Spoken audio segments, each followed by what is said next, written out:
नमस्कार मंडळी, विभूती दर्शन मध्ये तुमचे सर्वांचे स्वागत आहे। महाशिवरात्रीच्या तुम्हा सर्वांना खूप खूप शुभेच्छा। महादेव भोलेनाथ आपल्या सर्वांची इच्छा पूर्ण करो। महाशिवरात्री यावर्षी 8 मार्चला आहे की 9 मार्चला आहे आणि महाशिवरात्रीचं महाव्रत कधी प्रारंभ होणार आणि कधी समाप्त होणार, तसेच पूजा विधी, शुभ मुहूर्त, मंत्र जाप महाशिवरात्रीच्या दिवशी कधी करायचा आहे, कोणत्या मंत्राचा जाप करायचा आहे, तसेच मंत्र किती जाप करायचा आहे, त्यामुळे महाशिवरात्री विषयीची संपूर्ण माहिती आजच्या व्हिडिओमधून जाणून घेणार आहोत। काही तुम्ही महाशिवरात्रीचं व्रत पहिल्यांदा करत आहात, जर तुम्ही हे व्रत पहिल्यांदा करत आहात तर हा व्हिडिओ नक्कीच बघा, कारण महाशिवरात्रीचं व्रत हे अतिशय कठीण मानलं जाते आणि याचे नियम सुद्धा असतात। तर हे व्रत नियम पाळूनच करावं। विशेष म्हणजे या दिवशी दिवसभर आणि रात्रभर हे व्रत आपल्याला करायचं असते आणि त्यामुळे बऱ्याच लोकांच्याने हे व्रत करणे होत नाही किंवा या व्रताचे नियम पाळणे होत नाही। म्हणून या व्रताचे नियम काय आहेत आपल्या चॅनलवरती मी व्हिडिओ टाकलेले आहेत, तर त्यामध्ये तुम्ही बघू शकता। म्हणून व्रत कोणतेही असो, प्रत्येक व्रताचे नियम असतात आणि जर आपण ते नियम पाळून व्रत केलं तर ते व्रत सफल होते आणि त्याचा आपल्याला पूर्ण फळ मिळते। आपल्याला जरी मिळालं नाही तर आपल्या मुलबाळांना, आपल्या पुढच्या पिढीला त्याचं फळ मिळत असते। म्हणून आपल्या हिंदू धर्मामध्ये व्रतवैकल्याला खूप जास्त महत्त्व आहे आणि आपल्या पंचांगानुसार येणाऱ्या तिथ्या आणि त्या तिथ्यांवर केलं जाणारं व्रत हे आपल्यासारख्या सामान्य गृहस्थ जीवन जगणाऱ्या लोकांसाठी अत्यंत लाभदायी असते, कारण आपल्याला बऱ्याच समस्या आपण जगत असताना येत असतात, तर त्या समस्यांचं निवारण करण्यासाठी या व्रतावर आपण दानपुण्य करत असतो। तर त्यामुळे आपल्या कर्मामध्ये, तसेच आपल्या समस्यांमध्ये आणि आपल्या ग्रहदोषांमध्ये सुद्धा काही प्रमाणात याचा आपल्याला फायदा होत असतो। तर चला मग जाणून घेऊया महाशिवरात्रीच्या व्रताविषयीची संपूर्ण माहिती। त्याआधी आपल्या सर्वांना एक विनंती, जर तुम्ही चॅनलवर नवीन आहात तर चॅनलला सबस्क्राईब करा, बेल आयकॉनला प्रेस करा आणि व्हिडिओला लाईक करून जास्तीत जास्त शेअर करा। चला तर व्हिडिओला सुरुवात करू।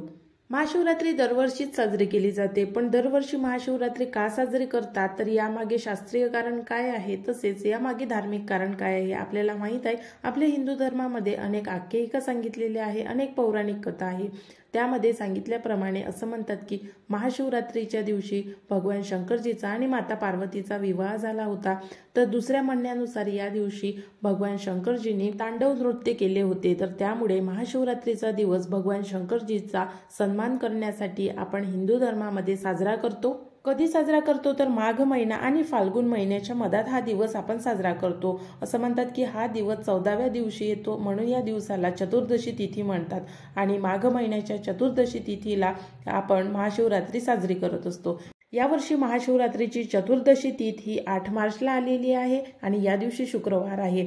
चतुर्दशी तिथी 8 मार्चला प्रारंभ होणार आहे रात्री 9:27 आणि चतुर्दशी तिथी संपणार आहे 9 मार्चला सायंकाळी 6:17। तसेच महाशिवरात्रीच्या दिवशी पूजेचा किंवा निषेध काल हा मध्यरात्रीचा आहे आणि तसेही महाशिवरात्रीच्या दिवशी पूजा विधी ही रात्रीच्या वेळीच केली जाते।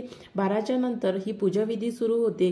तर निषेध काल 12 वाजतापासून सुरू होणार आहे, मध्यरात्री 12:48 पर्यंत राहणार आहे। त्यामुळे रात्रीचा पूजा विधीचा काळ हा आहे आणि महाशिवरात्रीच्या पूजनाचे 4 प्रहर आहे, जे प्रहर 8 मार्च पासून सुरू होतील आणि 9 मार्च पर्यंत राहतील। त्यामुळे या दोन्ही दिवशी आपल्याला भगवान शंकरजीची पूजा करायची आहे। दोन्ही दिवशी रात्रीच्या वेळीच मुहूर्त आलेले आहे, तर त्यामुळे रात्रीच्या वेळीच जर ही पूजा केली तर त्याचा तुम्हाला जास्त चांगला फायदा होईल। आणि बरेच जण रात्रीच्या वेळी, काही लोक मंदिरात जाऊ शकत नाही, तर अशा लोकांनी सकाळी जाऊन मंदिरामध्ये पूजा अर्चा करावी।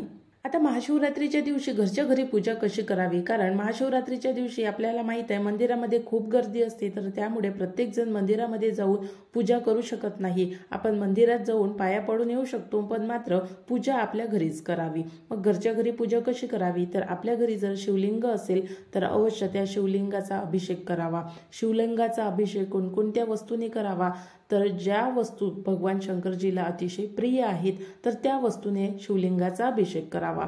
त्यामध्ये सर्वात पहिलं म्हणजे भांग महाशिवरात्रीच्या दिवशी विकत मिळतो, तर त्यामुळे भांग, उसाचा रस, दूध, पंचामृत, शहद या सर्व गोष्टींनी तुम्ही यापैकी कोणत्याही एका गोष्टींनी शिवलिंगाचा अभिषेक करू शकता आणि हा अभिषेक आपण आपल्या घरच्या शिवलिंगावर करावा। आणि ज्यांच्या घरी शिवलिंग नसेल अशा लोकांनी महाशिवरात्रीच्या आदल्या दिवशी पार्थिव शिवलिंग तयार करावं। पार्थिव शिवलिंग कसं तयार करतात जर तुम्हाला माहित नसेल तर मी मागच्या व्हिडिओमध्ये याविषयीची माहिती दिलेली होती।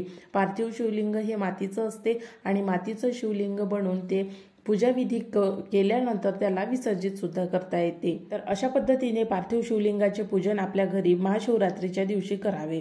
त्यानंतर चौरंगावर ज्या पद्धतीने आपण संपूर्ण पूजाविधी मांडतो त्याच पद्धतीने पूजाविधी मांडावी। मध्यभागी शिवलिंग स्थापित करावं, शिवलिंगाच्या वर कलश किंवा त्याला आपण कुंभ सुद्धा म्हणू शकतो, तर असा कुंभ ठेवावा आणि तो शुद्ध पाण्याने भरलेला असावा। त्यानंतर शिवलिंगाची पूजा करून शिवलिंगाला चंदन, भस्म, अक्षदा, बिल्वपत्र, धतुरा, पांढऱ्या रंगाची रुईची फुले आणि धतुऱ्याची फुले तसेच कान्हेराची फुले पिंडीला अर्पण करावेत। आता या सर्व वस्तू पिंडीवर न ठेवता त्या पिंडीच्या एका बाजूला ठेवाव्यात आणि ज्यावेळी आपण बेलपत्र वाहतो तर त्यावेळेस ते बेलपत्र सुद्धा अशा पद्धतीने वाहावे की पिंड पूर्णपणे झाकून जाणार नाही। त्यानंतर पूजनामध्ये काही फळे ठेवावीत। फळांमध्ये तुम्ही कोणतेही फळ ठेवू शकता।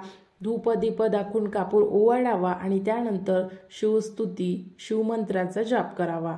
मान्यतेनुसार माता पार्वतीचा आणि भगवान शंकरजीचा या दिवशी विवाह झाल्यामुळे या दिवशी दोघांचेही पूजन सोबत करावे। अशा पद्धतीने महाशिवरात्रीच्या दिवशी आपल्याला घरच्या घरी हे पूजन करायचं आहे आणि त्यानंतर मंदिरात एकदा तरी नक्की जावं, कारण मंदिरामध्ये गेल्यानंतर मंदिरामध्ये आपण प्रदक्षिणा घालतो। मंदिरामध्ये नंदी असते, त्या नंदीच्या कानात आपण आपली इच्छा सांगत असतो।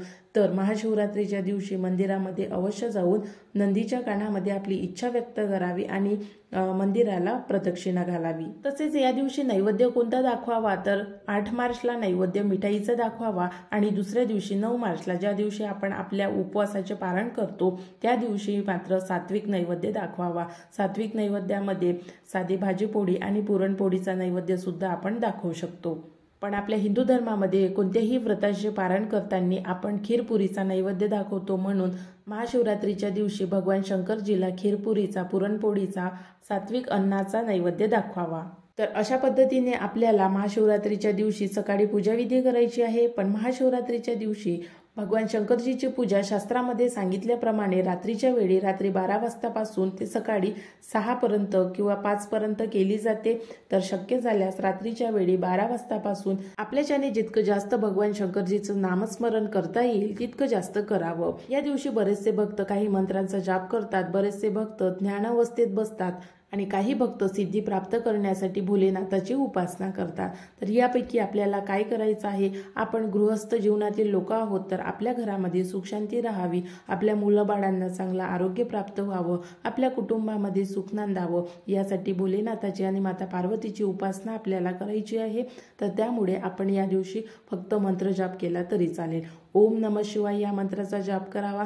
या व्यतिरिक्त तुम्ही आणखी कोणत्याही मंत्राचा जाप करू शकता। तसेच महाशिवरात्रीच्या दिवशी महामृत्युंजय मंत्राचा जाप अवश्य करावा आणि ज्यांना महामृत्युंजय मंत्र येत नसेल त्यांनी आपल्या मोबाईलमध्ये महामृत्युंजय मंत्र सुरू ठेवून महामृत्युंजय मंत्राचा जाप करावा। अशा पद्धतीने महाशिवरात्रीच्या दिवशी आपल्याला संपूर्ण पूजाविधी करायची आहे। सकाळच्या वेळी वेगळी पूजाविधी करायची आहे आणि रात्रीच्या वेळी वेगळी पूजाविधी करायची आहे। पूजाविधी म्हणजे काय, तर आपल्याला रात्रीच्या वेळी बेलपत्र अर्पण करायचे नाही, तर आपल्याला फक्त भगवान शंकराची उपासना करायची आहे, मंत्रजाप करायचा आहे, ध्यान करायचं आहे आणि आपल्या इच्छा पूर्ण करण्यासाठी भोलेनाथाला प्रार्थना करायची आहे।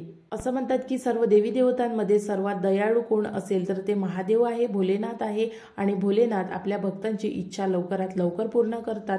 म्हणून भगवान शंकरजीची आराधना उपासना श्रद्धेने जो कोणी करतो तर त्याच्या सर्वांच्या इच्छा पूर्ण होतात। आशा करते तुम्हाला आजचा व्हिडिओ आवडला असेल आणि तुम्ही व्हिडिओ पूर्ण बघितला असेल तर चॅनलला सबस्क्राईब करून बेल आयकॉनला प्रेस करा आणि ही माहिती जास्तीत जास्त लोकांपर्यंत शेअर करा। नवीन व्हिडिओमध्ये नवीन माहितीसोबत लवकरच भेटू। आजचा व्हिडिओ बघितल्याबद्दल धन्यवाद।